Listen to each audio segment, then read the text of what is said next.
eThekwini residents may have to wait for up to 3 years before they have uninterrupted water supply. The Auditor-General says the city is losing about 52% of its fresh water yearly due to leaks and burst pipes. The municipality's old and poorly maintained water infrastructure has left residents frustrated with ongoing water cuts.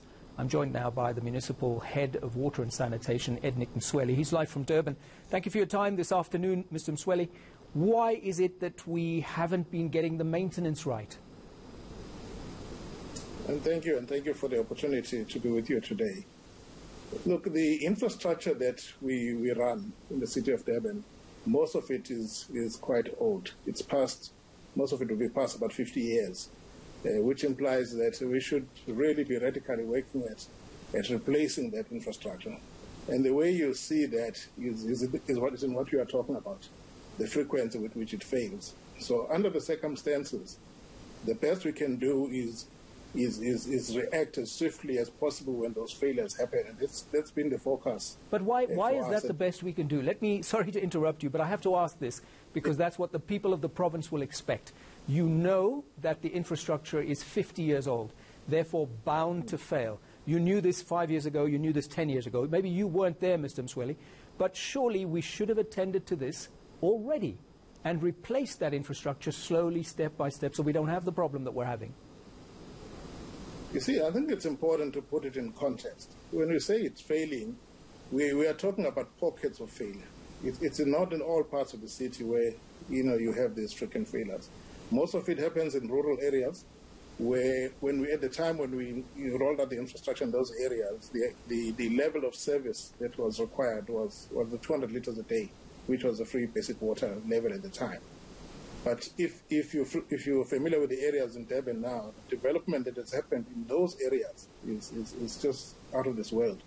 You've got triple stories and double stories, and the infrastructure that we put on the ground was not meant for that. So what that means now is basically you have to go back and replace most of that infrastructure. That would be the rural areas. I'm very glad you mentioned that. You mentioned the challenge with the fact that there's densification happening. But the densification doesn't happen in a vacuum. Somebody is applying for densification through one of the departments in the municipality and saying, we're now going to be building this structure. Automatically, that means other parts of the department, including water and sanitation, should be aware that a certain area is now going to have greater volume and therefore greater pressure on infrastructure. Why isn't that happening? I wish it was like that, that it was planned, and these are the discussions the city is having with the tribal authorities, because the settlement patterns are not as organized as we would like them to. People just settle there. There is one area it's in the area called Nyogeni. Some people will be familiar with that area. In a space of 1 year, it moved from being shacks to double stories. 1 year. Now, you'll realize that rolling out infrastructure cannot be done that quickly, water infrastructure. Maybe if it was electricity, it would be different. It's a bit quicker. A water pipe, to install that is at least 3 years. And therefore, the pace at which this uncontrolled migration is happening it's not easy to keep up with. It's impossible to keep up with. So, but I can confirm to the residents of eThekwini that the concrete plans are in place, and most of which are at implementation stage.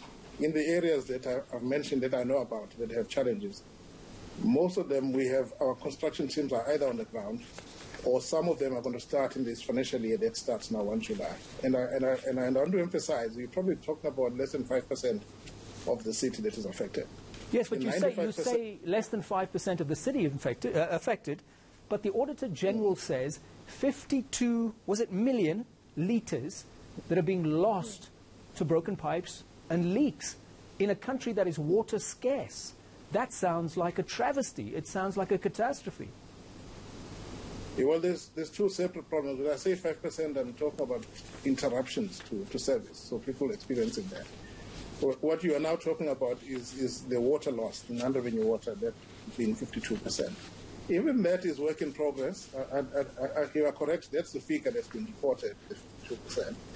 But we are also working on our meter reading side to making sure that that figure is in fact correct. But I wouldn't dispute it because it's tracking with what we are purchasing from Omgeni water. So indeed, there are a number of programs underway that would address that, and I think it's going to be addressed in a very short space of time. But that's literally money down the drain, is it not?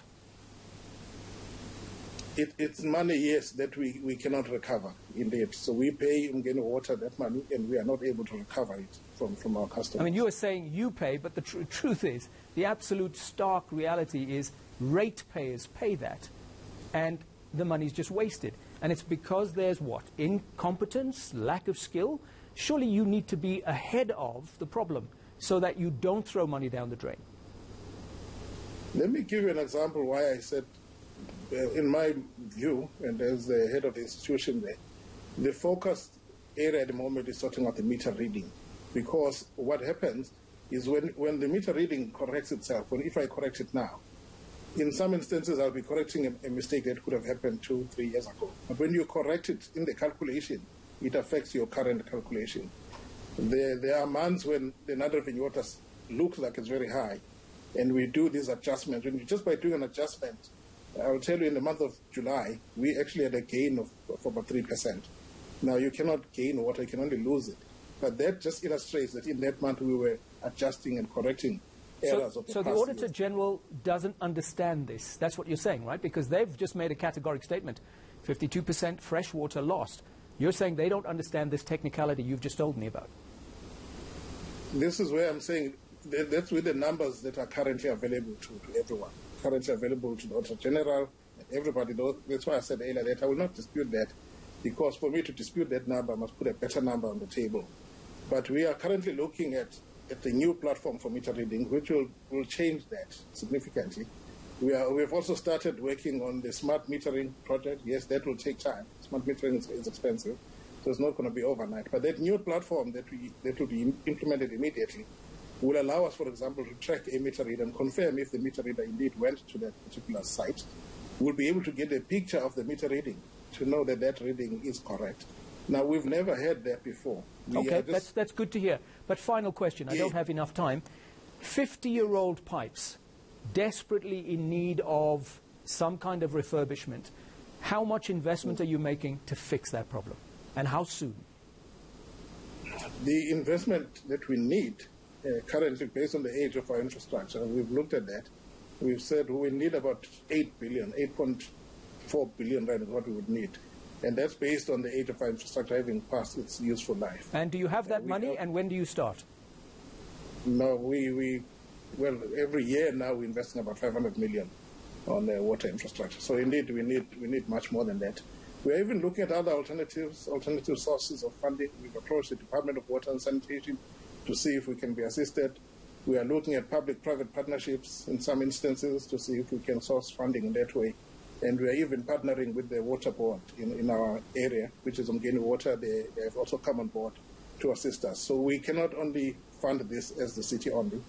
We have just now come up with a new infrastructure levy, which is also specific to address the infrastructure challenges that we have. That will start to kick in now in this new financial year, 1st of July. Sounds to me like there is some urgency, and we wish you well. We will be in touch again, of course. Thank you very much for your time. eThekwini, Head of Water and Sanitation, Ednick Msweli.